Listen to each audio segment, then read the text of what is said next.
Friends, welcome to our YouTube channel commerce with Kanaujia ma'am. तो students, आज की जो ये अपनी वीडियो है वो है video number 6 of chapter accounts of holding company, chapter number 3 of corporate accounting. तो स्टूडेंट्स, आज का जो टॉपिक हम कवर करने वाले हैं इस वीडियो में वो है shares of subsidiary company acquired during the year.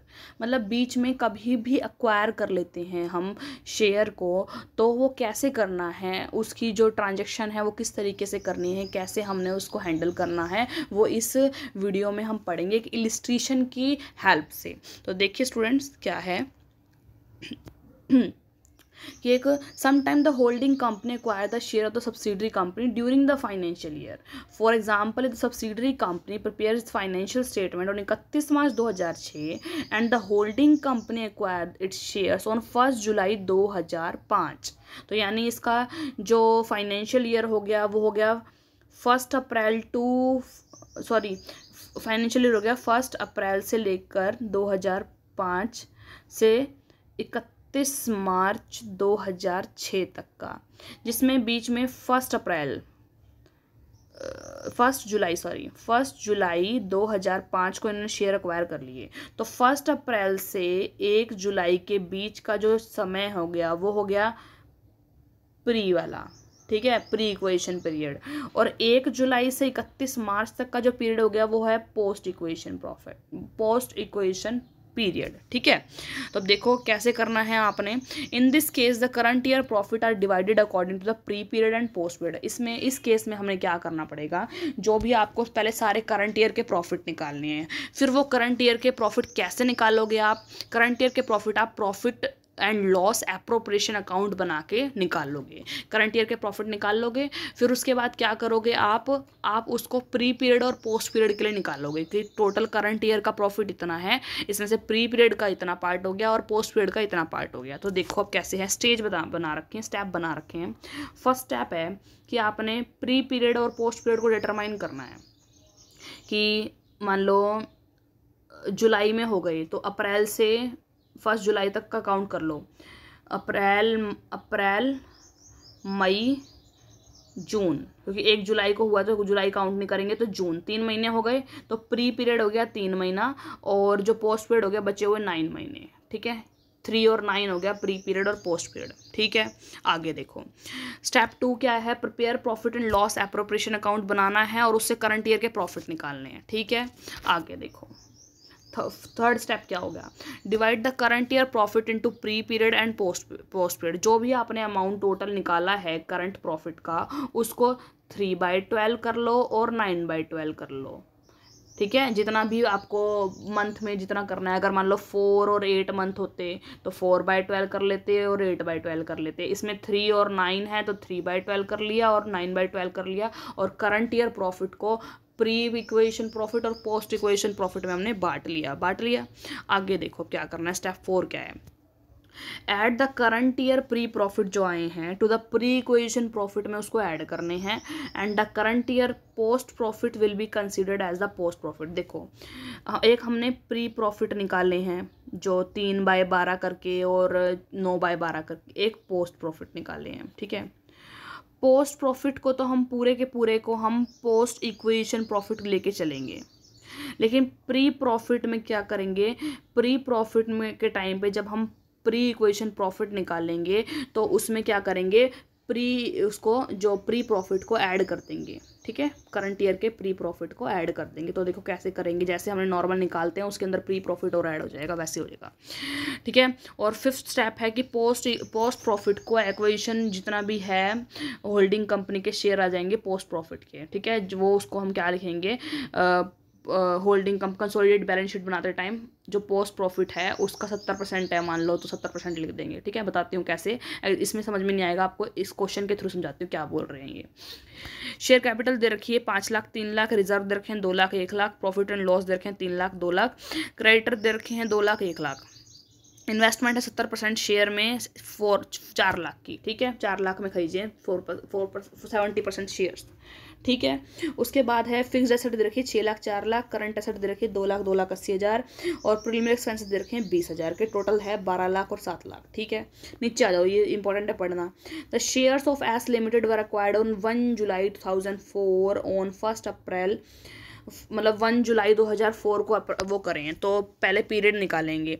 तो 31 मार्च 2005 को ख़त्म होते हैं, तो 3 महीने के प्री पीरियड हो गया। ये देखो निकाल रखे हैं। फर्स्ट स्टेप निकालना है अपने। फर्स्ट स्टेप क्या है, प्री पीरियड और पोस्ट पीरियड निकालना। 1 अप्रैल से 2004 से 1 जुलाई 2004 तक का 3 महीने हो गए, 1 जुलाई 2004 से 31 मार्च 2005 तक के 9 महीने हो गए। ठीक है, तो 3 और 9 निकाल लिया अपन ने। फिर आगे देखो क्वेश्चन में क्या बोल रहा है यहाँ पर, देखो यहाँ से on 1 April 2004 the general reserve and profit and loss account बस 40,000 और 1 लाख, जो प्रीवियस क्वेश्चन में करे थे हमने। और प्री इक्वेशन प्रॉफिट निकालने के लिए ओपनिंग बैलेंस दे रखे हैं दोनों के, जनरल रिजर्व के और प्रॉफिट एंड लॉस के। Preliminary expenses not return of है और कंसोलिडेटेड बैलेंस शीट बनानी है। सेम वैसे है, बस इसमें एक पहला स्टेप ये अपन ने कर लिया। दूसरा स्टेप क्या था, वो अपने P&L एप्रोप्रिएशन अकाउंट बनाना है, profit and loss appropriation account बनाना है, जिसके अंदर आपने क्या करना है, देखो जो भी ओपनिंग बैलेंस है उसको कहाँ लिखोगे आप, क्रेडिट साइड। ये रहा क्रेडिट बैलेंस है ओपनिंग का।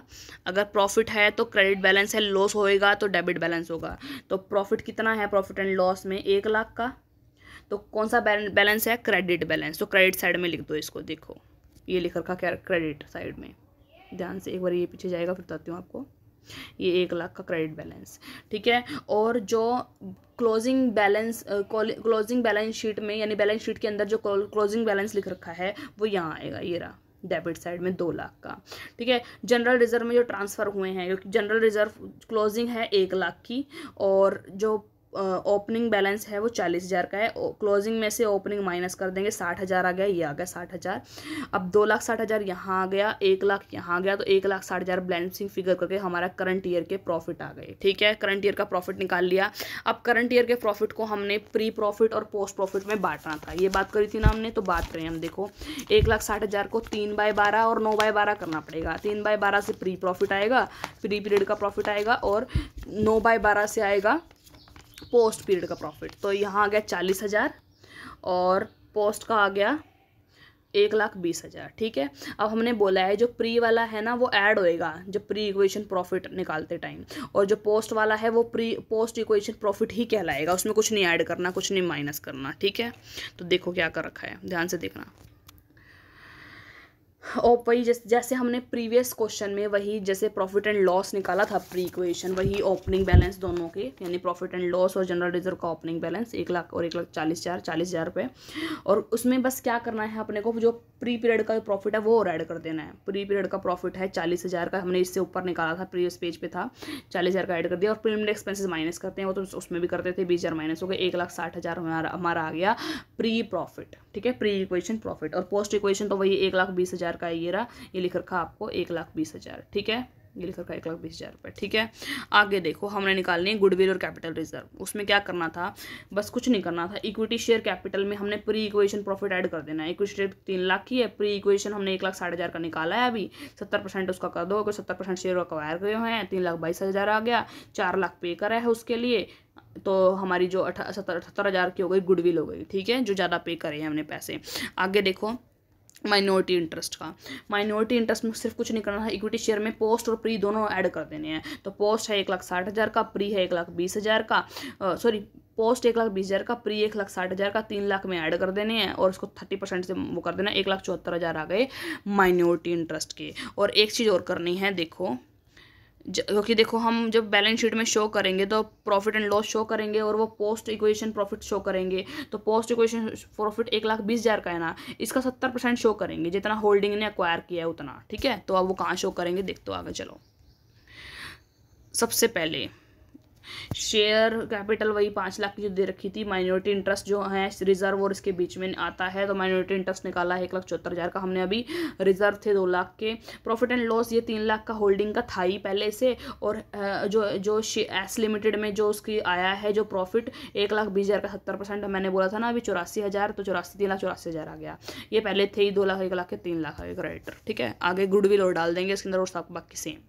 6 लाख और 10 लाख की फिक्स एसेट 10 लाख की हो गई, 6 लाख और 4 लाख की, 2 लाख और 2,80,000 की, 4 लाख 80,000 की हो गई। गुडविल जो हमारी 78,000 की निकाली है वो आ गई, और अपना क्वेश्चन हो गया 15,58,000 टोटल आ गया।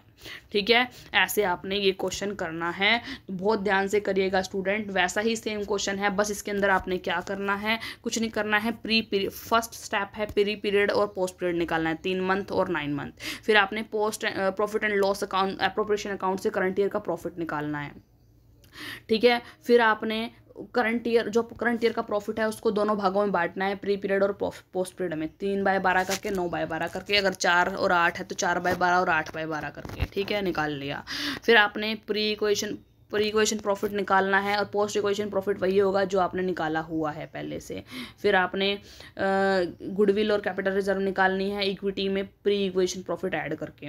ठीक है, और एक्वेशन परसेंटेज से मल्टीप्लाई करके, और माइनॉरिटी इंटरेस्ट में दोनों ही ऐड करने हैं, इक्विटी शेयर कैपिटल के अंदर, प्री इक्वेशन भी पोस्ट इक्वेशन भी, और उसका जो परसेंटेज है वो उससे मल्टीप्लाई कर देना है। ठीक है, तो ये ऐसे आपका क्वेश्चन निकल जाएगा।